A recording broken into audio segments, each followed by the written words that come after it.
Salut, bienvenue pour cette nouvelle vidéo. Si tu es un habitué, tu t'es aperçu que j'ai fait quelques petits changements, mais c'est pas encore totalement terminé.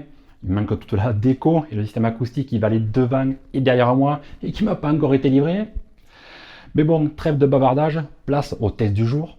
Pergir a sorti une nouvelle gamme de cartes CF Express Type A et un lecteur qui va bien avec. Donc si tu as un appareil photo ou une caméra Sony, ça risque de t'intéresser.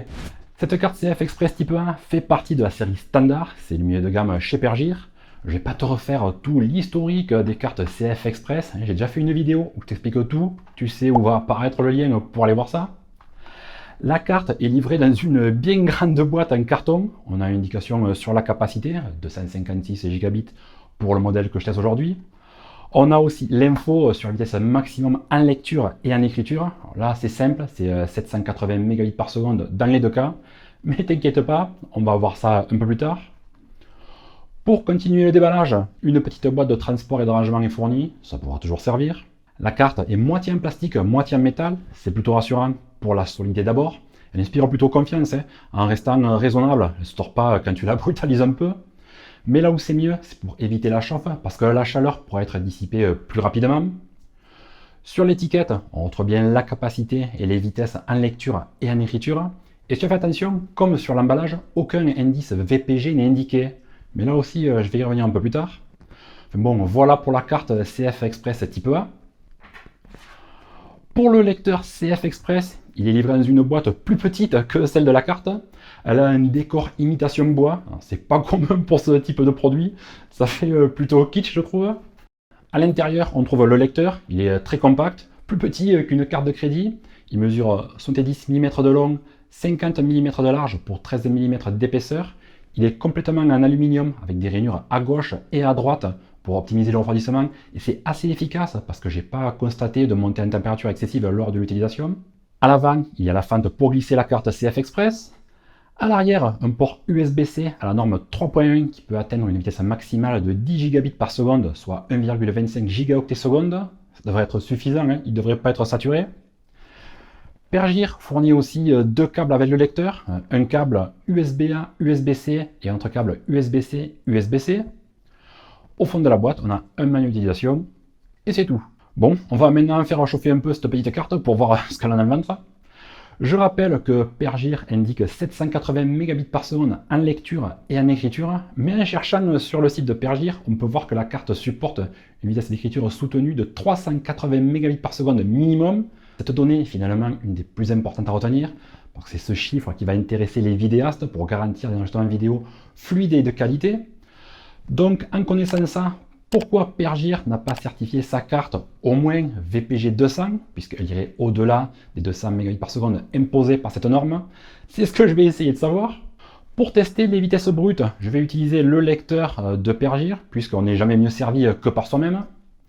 Je vais brancher donc ce lecteur sur un port USB-C 3.2 Gen 2X2, qui a une vitesse de transfert de 20 gigabits par seconde, soit 2,5 gigaoctets par seconde, pour être sûr que le port USB ne soit pas un goulot d'étranglement. Je commence avec le célèbre Crystal Disk Mark. J'accélère un peu la séquence. En lecture, on obtient 778 mégabits par seconde. Ça correspond à la valeur donnée par le constructeur. En écriture, on est à 720 mégabits par seconde. C'est pas très élevé non plus. C'est plutôt pas mal.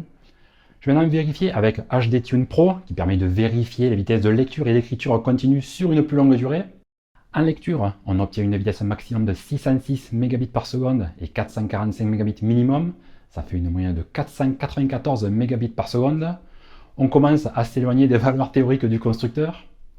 En écriture, c'est ce qui intéresse le plus les vidéastes, on a une vitesse maximum de 640 mégabits par seconde et une vitesse minimum d'environ 256 mégabits par seconde.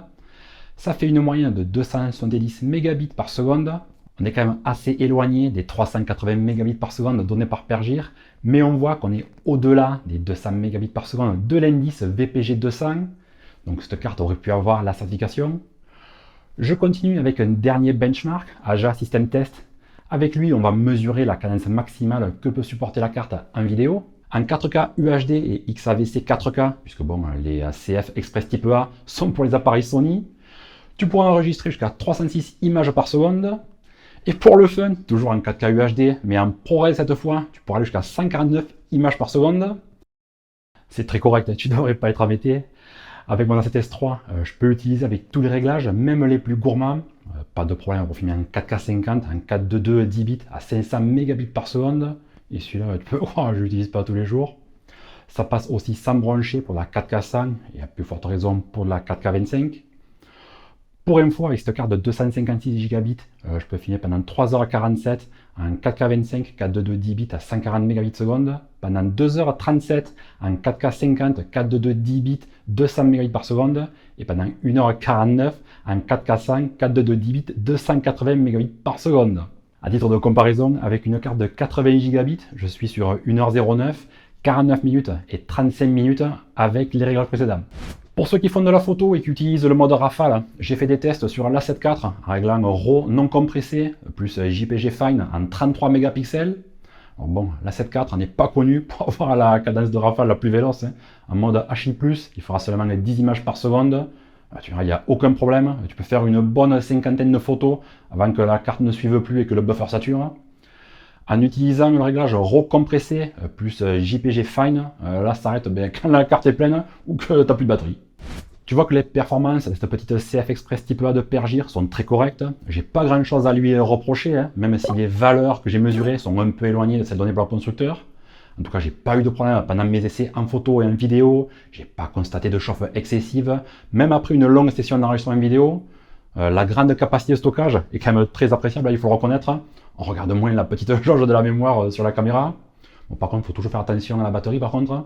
La seule question que je me pose, c'est pourquoi Pergir n'a pas certifié cette carte VPG 200 alors qu'elle atteint bien sans problème les vitesses minimum requises. Bon allez, j'ai bien une petite idée. Peut-être pour pas concurrencer les cartes de la gamme supérieure, parce que oui, Pergir a aussi une gamme de cartes CF Express appelée Prime, qui elle est bien VPG 200, mais bon, c'est un peu plus cher. Pour terminer, cette gamme standard de CF Express type A est en version 256 Gb et 512 Gb. Et là, Pergir a une politique tarifaire ultra agressive, la concurrence va devoir s'aligner. La carte 256 Gb seule coûte 119 €, le kit avec le lecteur en plus fait 127 €, la carte 512 Gb seule coûte 175 €, et avec le lecteur, ça fait 192 €. C'était mon test de la carte CF Express type A standard de Pergir. Si tu as des questions, comme d'habitude, n'hésite pas à les laisser en commentaire, je compte sur toi. N'oublie pas de mettre un pouce en l'air, abonne-toi et active bien la petite cloche pour être prévenu de la sortie de mes nouvelles vidéos. Je te dis à bientôt. Et toujours avec Accent du Sud. Ciao.